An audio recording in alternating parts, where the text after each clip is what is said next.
have the pleasure of meeting an Irish geographer, the first Irish geographer in our series so far. Welcome, Joe. I'd like you to tell us a little of how you got into geography and what influenced you and why did you stay in geography? It's difficult to know where to begin. I think it's well to remember that when I was young and at school in Ireland, geography was simply not taught by qualified geographers. Mm-hmm. There were historians, economists, anybody who could turn their hand at geography. Nevertheless, when I was at school, the man who taught me geography, though he was a historian, certainly had a geographical sense. Mm. And I think some of the seeds were sown there. But it really goes back farther than that. I come from a family who used to go out every weekend into the mountains, walking, driving, looking at things. We always had an interest in our surroundings. We didn't call it geography, we were just an outing. We enjoyed it. And when I was 12 years old, I was asked whether I would join the Dublin Naturalist Field Club. That field club had been in existence since the end of the 19th century, concerned mainly with botany, geology, entomology, and so on. And it was a club composed of very elderly people, mm-hmm. very little spark to it. And Lloyd Prager and Anthony Farrington, and I think some others, decided they would try to make it a little bit more lively, so they produced this junior section. Wow. And I was one of the first junior members. So now I had a different approach. We went out into the countryside, but now we were discussing what we saw from a scientific background. Mm-hmm. And of course Farrington was the person who really inspired me, because he would look at a section and say, golly, what is this? And we'd discuss it, and I got totally fascinated by this explanation of the landscape. It was mainly on the physical side. Mm. At the same time, I used to go out with the botanists and the ornithologists, so I got to know my birds, though I've forgotten a lot about birds now. I also learned the names of my plants, which, incidentally, though I did some botany in college, had nothing to do with naming plants, it was all physiology. Mm. So at an early stage, in my early teens, I was looking at the landscape. I was going out with people like Prager and Farrington, Mason, and other people who really inspired one. Now, I looked on this all as a recreation. I just thoroughly enjoyed it. So really, I began in the field. I didn't begin on any theoretical background or anything like that, in the field. And I never thought of it as being any sort of formal education. And indeed, my plans were to become an accountant. My mother wanted me to become a bank clerk, because she thought that was a nice, safe job with a pension. That was the sort of things that were considered important in those days. But anyway, this was a sort of compromise. I would go into accountancy. So when I entered Trinity, I intended to do a degree in commerce. Which year was this now? That was 1938, just before the war. It's a long time ago. But at the same time, my history teacher in school had told me that there was a new man in Trinity, a geographer, and that courses were starting there, and I might be interested in thinking of doing a course in geography. This was Walter Freeman, yes? Which, of course, was Walter Freeman. I, of course, knew nothing about him then, but this certainly was something that interested me, and yet, having organized my ideas into something different, it was a little bit hard for me to change. So what I did was, in the first year, I attended lectures within the Faculty of Natural Science, which was where geography was located, and also in the Department of Commerce. At the end of that year, I was given an ultimatum from both faculties because, of course, the lectures clashed. Yes. You just couldn't. I wasn't being single-minded enough. So I thought to myself, well, I'll do my first year examinations in commerce, and then I'll see what I'll do, because my examinations in the natural sciences wasn't until September, the other was June. I did my examinations in June, and I passed, just passed. And at that point I decided, really, my career didn't matter, my interests did. So I decided I'd go right over into natural science and take geography. And there's no doubt about it that Freeman was an inspiring person. And I began to get my quite extensive knowledge of the landscape into a new perspective, a holistic view, which Freeman certainly had, and putting the thing into a regional context. Well, the 3 years in the department, in those days one did 3 subjects up to moderatorship, which is the honours degree. I did geology, geography, and botany. Then, as I progressed, my interest still lay on the physical side. I think the inspiration of Farrington in particular, and the whole area of glacial geology was opening up, or glacial studies was opening up in a big way. And Ireland, of course, was marvelous. You were finding the multiple glaciations, and all this, it's ancient history now, but those days was opening up. Frank Mitchell was working on pollen analysis for the first time, having been inspired by Jensen, of course, from Copenhagen. And there was a lot going on. But Freeman, of course, very much coming in from the human side, kept me on balance. Yes. And though when I finally graduated and decided to do a higher degree, my higher degree lay in the field of geomorphology. My interests lay there. Well, after that, I wasn't quite sure what I wanted to do. I had never visualized myself as being an academic. This was something I just never occurred to me. And I wasn't, as I say, at all sure what I would do, but I couldn't just hang around waiting for some sort of interesting job to come up. So I took a teaching job at the Royal Belfast Academical Institute. I went to Belfast. In Belfast, yes. Belfast. Teaching geography there. So really I began as a school teacher in a sense. That institution was interesting. It was, of course, a period when Belfast was having its air raids, so it was an uncomfortable time. I well remember shepherding the students into air raid shelters and pushing them in one end and them all coming out the other and going around, and then the bombers would pass and we'd be back again into class. Very dramatic sort of situation, dramatic time. But I enjoyed my time in Belfast. I found people extraordinarily warm-hearted. They were a nice community to work in. And then at the end of that, Freeman asked me whether I'd like to come back to Dublin as his assistant. And I couldn't resist that, though the pay was minuscule. And, but the opportunities seemed to be there, and I'd really got a taste for. And Trinity, without any question, was the geography in Ireland at that time. It was the geography of Ireland at that time. Yes. That's correct. And you see, I was the first graduate in geography through that system with, there were 2 others in the same year. So we were still a very small band. Yes.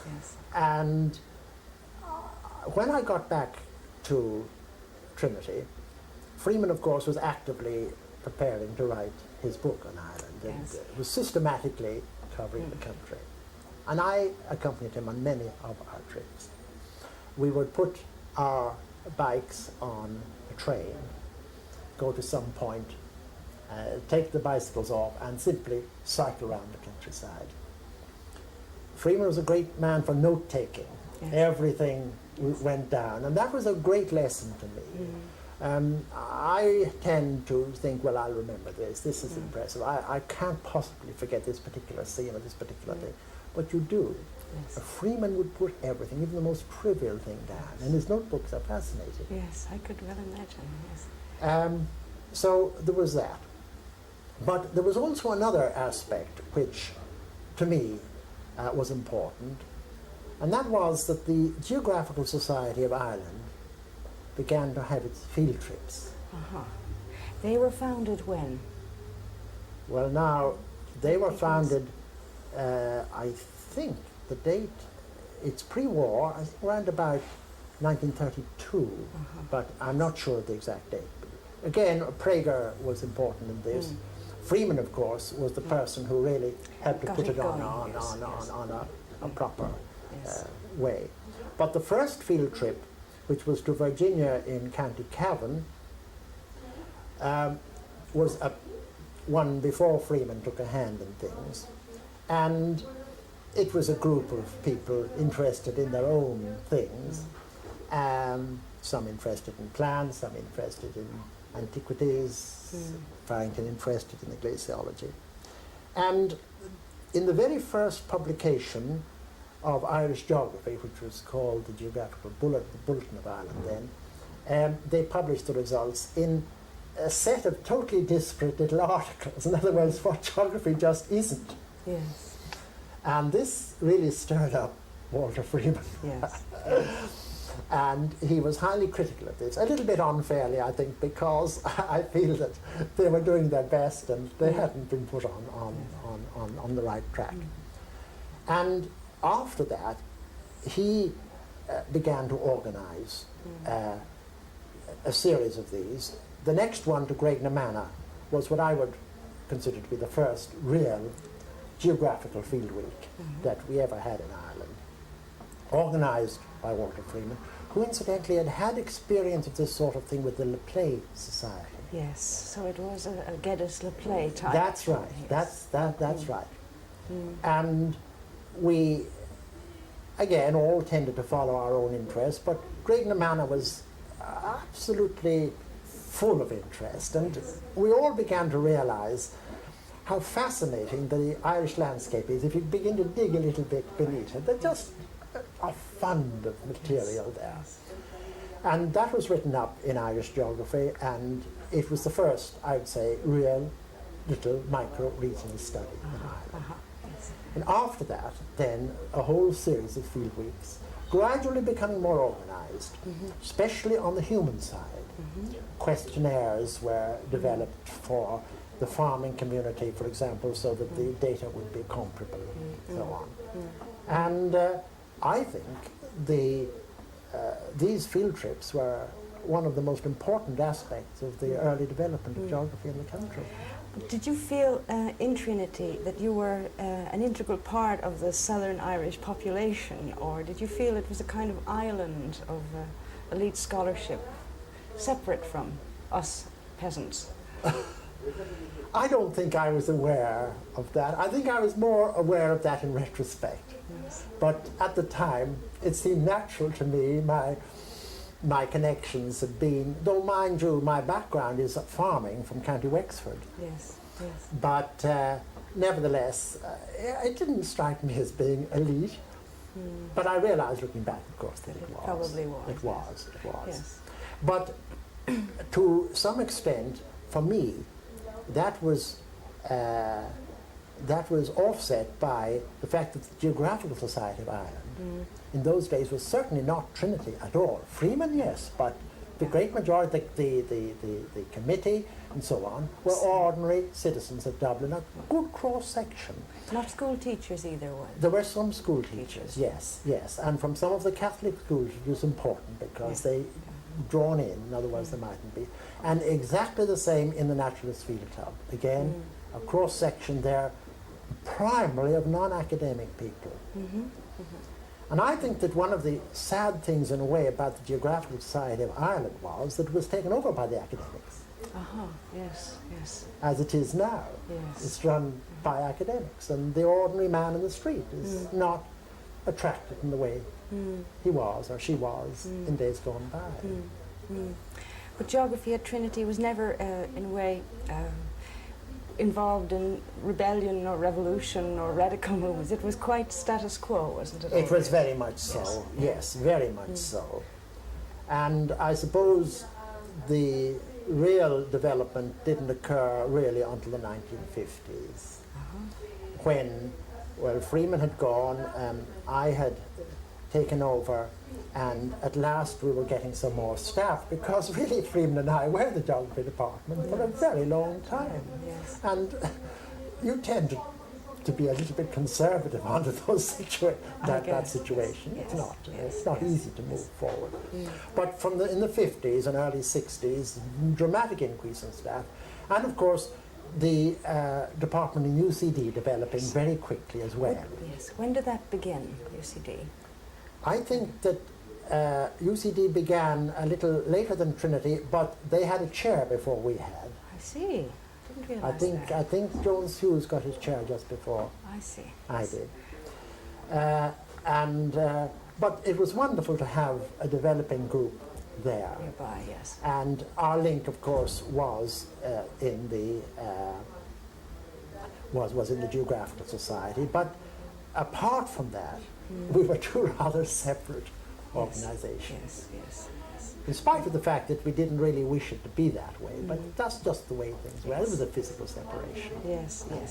Well, in Cork, still in the 1950s, end of the 50s, there was only one professor. Yes. And he had to do everything. That's right. He was a marvelous one, incidentally, but it was there has been an enormous development since the 60s. I was giving 14, 15 hours of lectures a week. Yes. No, covering almost everything. Yes. And how can you really be an inspiration to students, and how can you move on into a real research situation When you're so much unless you teaching. can really specialize? Yes. But you did develop research interests in Africa particularly, yes? Well, I tried very hard along the line to keep a little. I haven't done very much writing, but originally, of course, I was concerned with these field trips of the Geographical Society, and I have written up a number of them, and for me that was a very important part of my activity.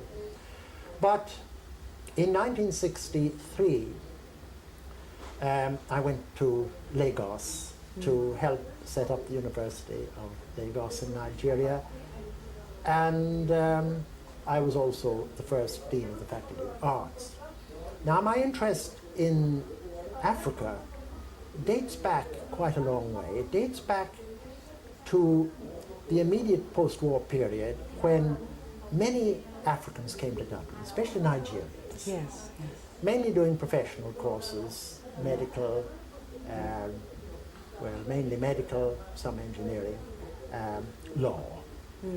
And there was a big link, certainly between Trinity and Nigeria.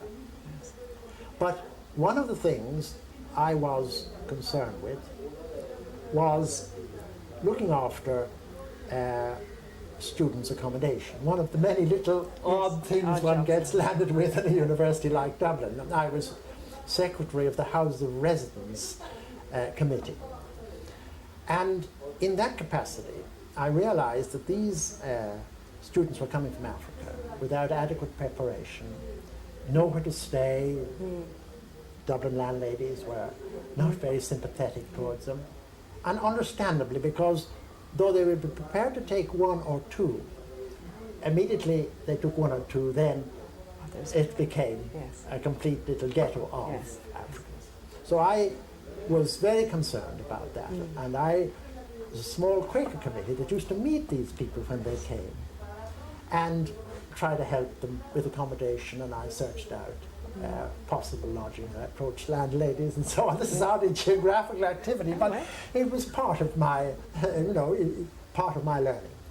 So I had this contact, and I knew a number of Nigerians well. So this contact with Nigeria was not something out of the blue. It was something that had gradually developed. Oh, I see. Yes, and you have continued along those lines. And I've continued. Yes. I mean, when I was in Lagos, one of the things I took an interest in then was the whole question of urban tropical development. And Lagos, of course, is a marvelous place to start asking questions. Yes. though I didn't have as much time to do research as I could have wished, because unfortunately I got caught up with political affairs in Lagos, and eventually I had to come home sooner than I had expected. Yes.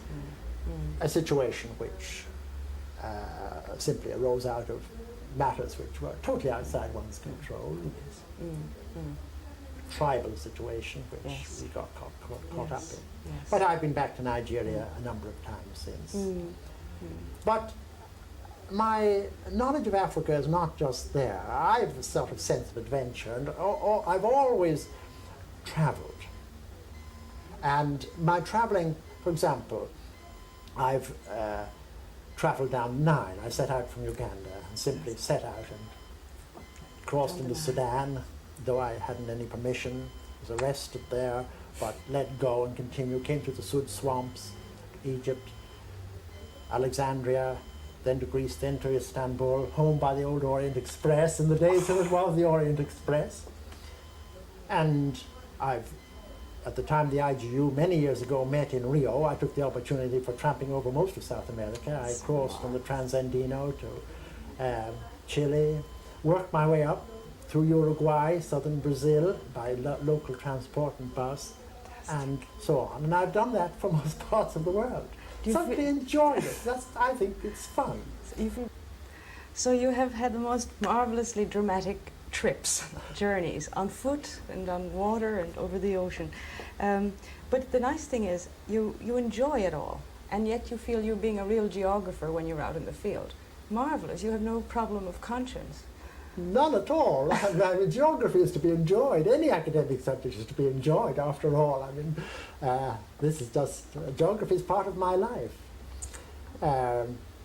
When I was interested in glaciation, I felt that I ought to see a glaciation somewhere or other so that I could measure it up against what I saw in Ireland. But having very little money at the time and very few resources, I decided I'd try to hitch a lift to Spitsbergen, Svalbard. With very little preparation, I went to Norway. I got in touch with a man who owned a shipping line, Jakob Kjøder, of Bergen, who was at that time taking coal, bringing coal back from Spitsbergen, and persuaded him to allow me to go north in one of his ships, which I did.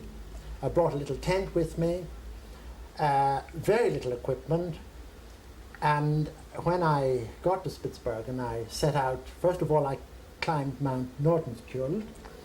I knew there was an old Swedish Met station on the top, and that I could get shelter in it, but when I got there, the snow was above the level of the station. It had been closed during the war, but I broke open the roof and went inside and got some shelter. Beautiful instruments and everything, all there, had been abandoned when war broke out. However, this was part of my getting to know what glaciation was all about, but of course pleasurable too. Looking back on it, I realized how foolish I was to be alone for 4 days on one occasion without seeing anybody. I could twist an ankle or anything, but you don't think about those things when you're young, and if you did, you'd never do anything. Right. Well, I think that's an essential part of many of the physical geographers I've met. Their experience was the romance of getting lost in the wilderness, as it were. Yes. But you also did a lot of work back home, and what I read first, I think, was your, not first, but very soon after I got to know you, was your work with the Atlas of Ireland. Yes. Would you like to describe a little of the background to that? Well, of course, as a geographer, cartography is my background to everything. And if you can't map it, then it's not very geographical. So that cartography has always been an interest of mine. Now, several attempts had been made to make an atlas of Ireland, but they had failed for various reasons. And an opportunity arose through the fact that I had been elected a member of the Royal Irish Academy, the first geographer to be elected. The Royal Irish Academy is a rather elitist organisation, and you step into dead men's shoes there. You know, the number of places available is very small. But my non-geographers were very anxious there should be a geographer in there. And so, now this gave me an interesting opportunity because the Royal Irish Academy is an all-Ireland institution and not attached to any university. And I realized that if we're going to make a national atlas, I need the cooperation all the universities, Yes. government departments, north and south of the border, and that the academy would be a proper place in which to seek this. So it was a diplomatic approach, really, through the academy. And this worked extremely well. I got the cooperation of government departments, north and south of the border, the Ordnance Survey in the north, the Ordnance Survey in the south, Queen's University, and the other universities. And without that, of course, it would have been impossible. Yes. Because, in fact, all these organizations provided material without any cost at all. There were no fees paid to anybody who contributed to that atlas. And that I consider a quite remarkable situation. Well, it's a bit Irish too, isn't it? A bit Irish too, but it couldn't have been done otherwise, because the total outlay on it is £250,000, and there was no way in Ireland that you'd get that money initially. Right, yes. But the atlas is sold out now. It's become a museum piece. I mean, become a collector's piece. There won't be a re-edition? Well, I hope there will be. Yes. I wonder whether perhaps the 1991 census might be the basis for it. Oh, it's really fine. The plates are all there. Yes, fine. But on geography in general in Ireland, do you think Trinity has been a pace setter for the other places, or are there two different kinds of geography going on? I wouldn't like to say that Trinity was a pace setter. I'd say that originally the impetus came from the Queen's University in Eston Evans. He was a very powerful figure in his own way, though some of us felt that from the point of view of geography, his emphasis on folklore and folk life was getting a little bit off track. Nevertheless, I think it's impossible to underestimate the importance of that department. Oh, yes, Eston Evans is very highly respected in North America and in Yes, many yes, places. indeed. Yes. And I think he's a marvellous person, and of course, happily still with us, though his Yes. sight is very Yes. poor now. I think that was important. And I had very useful contacts with Eston, and indeed, when Eston went to America shortly after the war, he invited me to go and run Queen's Department. But I didn't go for various reasons, which I would prefer not to talk about here, though I would, in a way, I would like to have done. But it was that link as close as that. Well, then I think Trinity was important. But I wouldn't like to say that we're a trendsetter now. I think UCD, roughly the same staff, has really taken on quite a number of the functions that Trinity did. At one time, Trinity edited Irish Geography, edited the Journal of the Teachers Association, had really all the major activities within its grasp. But I don't think that's so now. I think that we're very much on level. But I think that Cork, for example, has definitely come up and is making its mark, more so than it ever did before. I think there's a very important department in Cork, and I think it's... Well, you better think well, that. yes, This is my I know honor, that, yes. indeed. I'm not just saying that because Yes. I do believe that, because I feel that Willie Smith is really Marvellous. a marvellous person, Yeah. just the right appointment there. Yes. And I'm glad to say that I was one of the appointments committee that appointed him to Maynooth in the first instance. I'm happy So to there's a hear link that. there Oh, good. going way Yes, back too. yes, So yeah. I've had my finger in a good many. That's what I ties, suspected, yes. Yes. And what is your hope for geography in the future of geography in Ireland? Do you see possibilities opening up? I think that one can take a fairly optimistic view, but that's not the view taken by a number of my colleagues who see the fact that geography in the leaving certificate now, in the state examinations, doesn't have quite the status that it did. I think there's only one inspector of geography now in the department. There are a number of vacancies, but they haven't filled them.